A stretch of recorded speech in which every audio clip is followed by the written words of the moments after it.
Hello friends, मेरे स्पामिस्ट्री and astrology video channel पे आपका स्वागत है। तो आज हम एनालिसिस करेंगे सैंड का और चेक करेंगे इसमें क्या क्या नई चीज़ें हमें सीखने के लिए मिलती हैं। तो एज यूजुअल शुरू करूँगा फिंगर्स के एनालिसिस से, उसके बाद चेक करेंगे फिंगर्स की सेटिंग को एंड माउंट्स को, और सबसे लास्ट में हम चेक करेंगे लाइंस को। इस तरह से पूरे हैंड का जो एनालिसिस हम कंप्लीट करेंगे। तो चलिए मैं शुरू करने जा रहा हूँ, साथ साथ ड्रॉ करता जाऊँगा आपके लिए ताकि आपको समझने में कोई दिक्कत ना हो। अपने हाथ की वीडियो बनवाने के लिए या फिर फ़ोन कंसल्टेशन लेने के लिए आप स्क्रीन पर दिखाए गए मेरे इस नंबर के ज़रिए संपर्क कर सकते हैं। यहाँ पर आप देख सकते हैं इनकी जो हथेली है कुछ इस तरह से एक स्क्वायर शेप में नज़र आ रही है, जो इंडिकेट करती है एक हार्ड वर्किंग टाइप की नेचर को। और अगर इनकी फिंगर्स की बात की जाए तो आप यहाँ पर देख पाएंगे फिंगर्स काफ़ी थिक नज़र आ रही हैं और मीडियम लेंथ में हैं। सभी फिंगर्स के ऊपर आपको कुछ बारीक सीधी खड़ी रेखाएं, कुछ इस तरह की रेखाएं भी नज़र आएंगी। इस तरह की रेखाओं का फिंगर्स के ऊपर मौजूद होना काफ़ी पॉजिटिव होता है। ऐसी रेखाएं होने से व्यक्ति मिलनसार स्वभाव का रहता है। अगर हम इनकी तर्जनी उंगली यानी यह फर्स्ट वाली फिंगर की बात करें तो यह गुरु की फिंगर इनके हाथ में बिल्कुल स्ट्रेट है और काफ़ी थिक भी नज़र आ रही है। इस तरह की गुरु फिंगर का होना दर्शाता है कि ऐसा व्यक्ति काफ़ी नॉलेजेबल होगा और साथ ही साथ एक आध्यात्मिक टाइप की पर्सनैलिटी ऐसे व्यक्ति की आपको देखने को मिलेगी। इन लोगों की बृहस्पति फिंगर स्ट्रांग होती है। ऐसे व्यक्ति जीवन में अच्छा ज्ञान अर्जित करते हैं। दूसरों को गाइड करने की क्षमता ऐसे व्यक्ति के भीतर रहती है और अध्यात्म के रास्ते पर ऐसे व्यक्ति चलने वाले आपको देखने को मिलेंगे। अगर हम इनकी शनि फिंगर की बात करें तो बिल्कुल स्ट्रेट और बहुत अच्छी लंबाई में शनि फिंगर यहाँ पर नज़र आ रही है। शनि फिंगर का स्ट्रांग होना दर्शाता है कि ऐसा व्यक्ति मेहनती नेचर का होगा, एक डिसिप्लिन्ड पर्सनैलिटी, एक अनुशासन प्रिय और न्याय प्रिय टाइप की नेचर ऐसे व्यक्ति की आपको देखने को मिलेगी। शनि फिंगर का स्ट्रांग होना व्यक्ति को अच्छे गुण देता है और इन्हीं अच्छे गुणों की वजह से ऐसा व्यक्ति जीवन में काफ़ी अच्छी तरक्की कर पाने में भी कामयाब रहता है। सूर्य फिंगर की बात की जाए, सूर्य फिंगर यहाँ पर आपको लंबाई में लगभग इनकी गुरु फिंगर के इक्वल पहुँचती हुई नज़र आएगी। सूर्य फिंगर अगर अच्छी लेंथ में हो, स्ट्रेट हो, तो यह व्यक्ति के क्रिएटिविटी के लेवल को बढ़ाती है। ऐसे व्यक्ति के भीतर अच्छी आर्टिस्टिक क्वालिटीज़ भी आपको देखने को मिलेंगी और ऐसे व्यक्ति एक अच्छा सोशल सर्कल जीवन में बना पाने में भी कामयाब रहते हैं। ऐसे व्यक्ति की क्रिएटिविटी का लेवल आपको काफ़ी बेहतर देखने को मिलेगा जिनकी सूर्य फिंगर बिल्कुल स्ट्रेट हो और लंबाई में बृहस्पति फिंगर यानी इस वाली फिंगर के इक्वल आपको नज़र आए। अगर हम बात करें इनकी मरकरी फिंगर की तो हल्की सी लो सेट फिंगर है।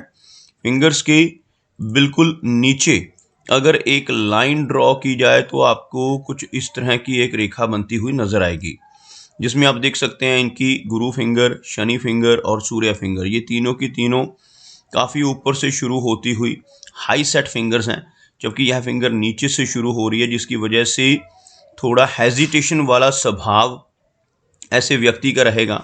इस तरह की फिंगर को लो सेट मरकरी फिंगर कहा जाता है और लो सेट होने की वजह से ऐसे व्यक्ति की नेचर आपको थोड़ी शाई देखने को मिल सकती है। जबकि इनकी मरकरी फिंगर की लेंथ की बात करें तो यह फिंगर लंबाई में ठीक है, मीडियम लेंथ में है, जिसकी वजह से इनके कम्युनिकेशन स्किल्स अच्छे रहेंगे और इनका बिजनेस एक्यूमेन भी स्ट्रांग होगा। चलिए आगे बढ़ते हुए चेक करते हैं इनके सभी माउंट्स को, उसके बाद हम चेक करेंगे इनकी सभी रेखाओं को भी। अगर हम इनके बृहस्पति यानी गुरु पर्वत की बात करें तो आप यहाँ पर देख पाएंगे गुरु पर्वत का जो एरिया है उभरा हुआ है। यह वाला हिस्सा अगर किसी व्यक्ति के हाथ में इस तरह से उठा हुआ हो तो ऐसा व्यक्ति ज्ञानवान होता है। यहाँ पर एक आपको आड़ी रेखा नजर आएगी, लेकिन यह पूरी तरह से एक गुरु वलय नहीं बना रही। गुरु वलय तब बनता है जब यह रेखा इस तरह से यहाँ तक पहुँच जाए, एक अर्धचंद्रमा जैसी शेप बना दे, तो इसे रिंग ऑफ सोलोमन या गुरु वलय कहा जाता है। ऐसा गुरु वलय अगर किसी के हाथ में हो तो ऐसा व्यक्ति काफ़ी अच्छी नॉलेज अपने जीवन में गेन करता है और थोड़ी अध्यात्म के प्रति रुचि ऐसे व्यक्ति की ज़्यादा होती है। लेकिन यहाँ पर यह अधूरा है, तब भी इसके कुछ प्रभाव आपको देखने को ज़रूर मिलेंगे। ऐसे व्यक्ति 40 वर्ष की एज के बाद सोसाइटी में अच्छी पहचान बना लेते हैं, काफ़ी अच्छा मान सम्मान 40 की एज के बाद ऐसे व्यक्ति को देखने को मिलता है जिनके हाथ पर गुरु वलय का चिन्ह हो, चाहे वो अधूरा ही क्यों ना बन रहा हो, तब भी इसके लाभ 40 की एज के बाद देखने को ज़रूर मिलते हैं। अगर हम प्रोग्रेस लाइंस की बात करें तो आप देखोगे कुछ ऐसी रेखाएं आपको इनकी जीवन रेखा से उठकर ऊपर की तरफ बढ़ती हुई नजर आएंगी। इस तरह की रेखाओं को तरक्की की रेखाएं कहते हैं। जिनके हाथ पर भी यह रेखाएं होती हैं, ऐसे व्यक्ति अपने ज्ञान के बल पर, अपनी बुद्धि के बल पर काफ़ी अच्छी तरक्की कर पाने में भी कामयाब हो जाते हैं। अगर शनि की बात की जाए तो शनि का माउंट यहाँ पर सेंटर से, बिल्कुल सेंटर से आपको दबा हुआ नजर आएगा। शनि माउंट अगर दब रहा हो तो व्यक्ति को जीवन में शुरुआती दौर में संघर्ष का सामना करना पड़ता है। अपने करियर को लेकर, अपनी हेल्थ को लेकर भी ऐसे व्यक्ति को कुछ समस्याओं का सामना करना पड़ सकता है। लेकिन अच्छी बात क्या है इनके हाथ में कि एक लंबी शनि की रेखा मौजूद है, जिसको हम फेट लाइन या भाग्य रेखा भी कहते हैं। यहां से देखोगे आप, इस एरिया से यह रेखा आपको नजर आएगी, भले ही बीच में हल्की सी डिम हो रही है, लेकिन यह रेखा आपको इस एरिया तक, शनि माउंट के टॉप तक पहुंचती हुई नजर आएगी। ऐसी शनि रेखा हाथ में हो तो ऐसे व्यक्ति को जीवन में हर तरह की सुख सुविधाएं प्राप्त होती हैं। ऐसा व्यक्ति मेहनती भी होता है और डिसिप्लिन भी होता है, और अपनी यही खूबियां ऐसे व्यक्ति को बहुत अच्छी प्रोग्रेस भी दिलवाती हैं और हर जीवन में भाग्य का साथ भी मिलता है। और जिनके हाथ में यहाँ पर ऐसी शनि रेखा नजर आई, यानी शनि पर्वत के बिल्कुल ऊपर अगर खड़ी शनि रेखा हो तो ऐसे व्यक्ति की ओल्ड एज बहुत कंफर्टेबल होती है। ओल्ड एज में पहुंचकर भी ऐसे व्यक्ति को धन की कमी नहीं होती, कुछ ना कुछ सोर्स ऑफ इनकम ऐसे व्यक्ति के बने रहते हैं। अगर इनके सूर्य पर्वत की बात की जाए तो आपको एक हल्का सा क्रॉस जैसा चिन्ह सूर्य पर्वत पर बनता हुआ नजर आएगा, और हल्का सा सूर्य पर्वत यहाँ पर दब भी रहा है। यह एरिया आप देखोगे हल्का सा सेंटर से दबा हुआ सूर्य पर्वत, और यह इनकी सूर्य रेखा है, और कुछ इस तरह से यह रेखा कटती हुई आपको नजर आएगी। सूर्य पर्वत के ऊपर इस तरह से क्रॉस का चिन्ह बनना अच्छा नहीं माना जाता। जिनके भी हाथ पर ऐसा क्रॉस का साइन हो और सूर्य पर्वत दब रहा हो, ऐसे व्यक्ति को बहुत अधिक यश नहीं मिल पाता।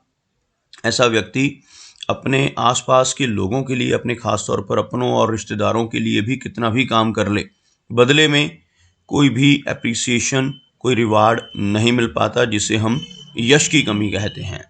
ओवरऑल सूर्य फिंगर का लंबा होना काफ़ी पॉजिटिव है, लेकिन इस माउंट का दबना अच्छा चिन्ह नहीं माना जाता।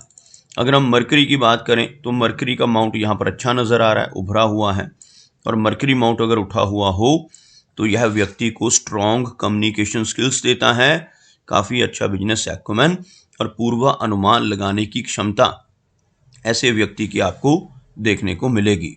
अगर हम हार्ट लाइन की बात करें तो आप देखोगे इनकी हार्ट लाइन कुछ इस तरह से एक वी टाइप का सिंबल बना रही है। जब भी ऐसा फोर्क का चिन्ह हार्ट लाइन के अंत में बनता हो तो यह व्यक्ति को भाग्यशाली बनाता है। ऐसा व्यक्ति अपने जीवन में अगर ईमानदारी के रास्ते पर चलता रहे तो काफ़ी अच्छी प्रोग्रेस पाने में कामयाब रहता है। लेकिन अगर ऐसा व्यक्ति जिसके हाथ में यह फोर्क का चिन्ह हाथ में बन रहा हो, गलत रास्ते पर चलकर बेईमानी से किसी तरह की धोखाधड़ी, चीटिंग, फ्रॉड या किसी भी गलत तरीके से पैसे कमाने लगे तो जीवन में दिक्कतें आ सकती हैं, तरक्की रुक सकती है। हार्ट लाइन में भी हमें कुछ वीकनेस नज़र आ रही है। आप देखोगे यहाँ से चलने वाली यह रेखा आपको इस एरिया में थोड़ी सी ओवरलैप्ड नज़र आएगी, और कुछ डाउनवर्ड ब्रांचेस भी यहाँ पर मौजूद हैं जो 40 की एज के बाद कुछ हेल्थ से जुड़ी, सेहत से जुड़ी कुछ समस्याएं इनको दे सकती हैं, जैसे blood pressure, thyroid, cholesterol, diabetes या कुछ मानसिक चिंताएं ऐसे व्यक्ति को रह सकती हैं। इस तरह की इनकी हार्ट लाइन की शेप की वजह से। इसी तरह से माइंड लाइन की बात की जाए तो मस्तिष्क रेखा भी हल्की सी वीक हो रही है। यहाँ तक आप देखोगे इनकी जो माइंड की लाइन है काफ़ी स्ट्रांग आपको नज़र आएगी इस एरिया तक, लेकिन इसके बाद की रेखा आप देखोगे थोड़ी कमज़ोर पड़ती हुई। माइंड लाइन की लंबाई अच्छी है, आप यहाँ से देखोगे कुछ इस एरिया तक पहुँचती हुई माइंड लाइन। एक लंबी माइंड लाइन का होना अच्छी मेमोरी को दर्शाता है, लेकिन अगर यह रेखा आगे चलकर थोड़ी धुंधली पड़ती नज़र आए, कुछ इस एरिया से आपको थोड़ी यह कमज़ोर पड़ती नज़र आएगी, तो इस वजह से कुछ मानसिक समस्याएं, कुछ मानसिक तनाव ऐसे व्यक्ति को परेशानियां दे सकता है। अगर हम इनकी जीवन रेखा की बात करें तो लंबी जीवन रेखा है, लेकिन जीवन रेखा में भी हमें थोड़ी सी वीकनेस नज़र आ रही है। आप देखोगे इनकी जीवन रेखा आगे चलकर बाइफोर्क हो रही है। यह रेखा इस एरिया तक अच्छी है, लेकिन आगे चलकर यह इस तरह से बाइफोर्क होकर चल रही है। कुछ इस तरह की शेप्स यहाँ पर बनती हुई। इस तरह के चिन्ह को फिश का सिंबल कहा जाता है। जब भी जीवन रेखा के लास्ट में ऐसा कोई चिन्ह बनता है जो मत्स्य जैसा नजर आए तो यह पॉजिटिव होता है। इस तरह का चिन्ह बनना जीवन में कई बार अचानक धन का लाभ देता है। ऐसे व्यक्ति को शेयर मार्केट से, लॉटरी के जरिए, इंश्योरेंस के जरिए या फिर इनहेरिटेंस यानी पुश्तैनी जमीन जायदाद के जरिए धन की प्राप्ति हो सकती है। लेकिन इस तरह का फोर्क बनना हेल्थ के लिए अच्छा नहीं होता। आप देखोगे जब यह रेखा यहाँ से लेकर इस एरिया तक सिंगल है तो यह अच्छी हेल्थ को इंडिकेट करती है। तो लगभग 55 के आसपास की, 50 से लेकर 55 के आसपास की एज तक एनर्जी एंड स्टैमिना काफ़ी अच्छा रहेगा। लेकिन उसके बाद यह रेखा दो मुही हो रही है, तो लेटर एज में चलकर कुछ वीक एनर्जी के संकेत यह रेखा दे रही है। ओल्ड एज में थोड़ी एनर्जी एंड स्टैमिना वीक रहने की संभावनाएं इस तरह के चिन्ह की वजह से रहेंगी। और आप यहाँ पर देखोगे एक आइलैंड जैसा चिन्ह इस सर्कल के अंदर आपको नजर आएगा। जीवन रेखा पर कहीं पर भी आइलैंड जैसा साइन हो तो यह किसी तरह की हेल्थ की समस्या दे सकता है। ऐसे व्यक्ति को जिनके हार्ट लाइन के ऊपर भी कुछ इस तरह की ओवरलैपिंग हो, अपनी हार्ट की हेल्थ को लेकर लेटर एज में चलकर अलर्ट रहने की ज़रूरत रहती है। तो यहाँ पर कुछ समस्याएं 55 की एज के बाद इनकी जीवन रेखा के माध्यम से नज़र आ रही हैं। अगर हम इनके चंद्र पर्वत की बात करें, अब देखोगे चंद्र पर्वत का जो एरिया है यहाँ पर अच्छा नज़र आ रहा है और काफ़ी सारी रेखाएं, कुछ इस तरह की बारीक रेखाएं आप नीचे से ऊपर की तरफ चलती हुई देख पाएंगे। यहाँ पर अधिक रेखाओं का होना जीवन में यात्राओं को इंडिकेट करता है। ऐसा व्यक्ति अपने कंट्री में भी काफ़ी सारी ट्रैवलिंग करता है। काफ़ी सारे short distance and long distance travels ऐसे व्यक्ति के जीवन में आपको देखने को मिलेंगे। लेकिन यहाँ पर काफ़ी सारी रेखाओं का होना, यानी चंद्र पर्वत के ऊपर यह जो एरिया है, चंद्र का एरिया है, मून का एरिया इसको कहते हैं, जो हमारी मानसिक स्थिति को, हमारी मेंटल स्टेबिलिटी को इंडिकेट करता है। लेकिन अगर इस एरिया पर बहुत सारी रेखाएं हों तो यह व्यक्ति को कुछ मानसिक तनाव जैसी समस्याएं, कुछ मानसिक चिंताएं ऐसे व्यक्ति को दे सकता है। इस तरह की रेखाओं का अत्यधिक मात्रा में चंद्र पर्वत के ऊपर होना मेंटल हेल्थ के लिए अच्छा संकेत नहीं माना जाता। अगर हम इनके शुक्र पर्वत यानी वीनस माउंट की बात करें, आप देखोगे इनका वीनस का एरिया जो है काफ़ी उठा हुआ है। उभरा हुआ वीनस माउंट पॉजिटिव होता है।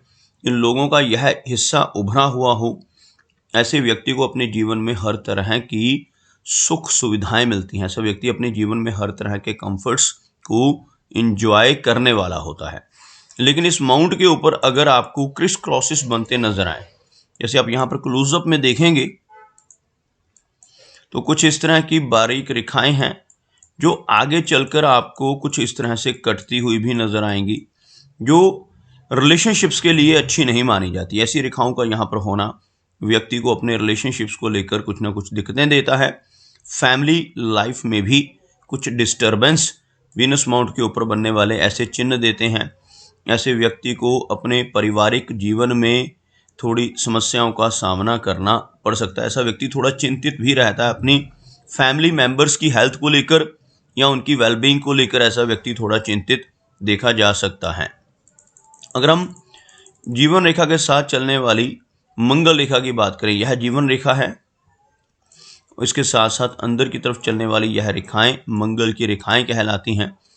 ऐसी रेखाओं का होना पॉजिटिव होता है। ऐसा व्यक्ति प्रॉपर्टी के मामले में लकी रहता है। ऐसे व्यक्ति को जीवन में पुश्तैनी जमीन जायदाद और कई बार इन लॉस यानी ससुराल की तरफ से भी अच्छी ज़मीन जायदाद मिलने की संभावनाएं होती हैं। दोस्तों, ये कुछ एनालिसिस थे इनके हैंड के बारे में और मेरी कोशिश यही रहती है कि सभी सवालों के जवाब एक ही वीडियो के थ्रू दे पाऊँ, लेकिन फिर भी कोई ना कोई चिन्ह या सवाल रह जाता है। तो इनसे रिक्वेस्ट है कि अगर इनका कोई क्वेश्चन पेंडिंग है तो मुझे व्हाट्सएप पर मैसेज करें। मेरा वीडियो वॉच करने के लिए आपका बहुत बहुत धन्यवाद।